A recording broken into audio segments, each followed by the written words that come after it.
E mërkura ka qenë një ditë pune e ngarkuar në portin e Durrësit për sa i përket sektorit të përpunimit të mallrave.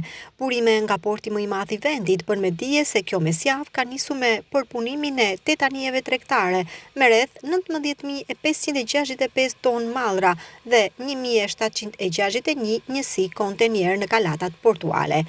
Kështu mësohet se aktiviteti përpunues nisi që në orët e para të mëngjesit me 2 anije me 5.016 tonë mallra.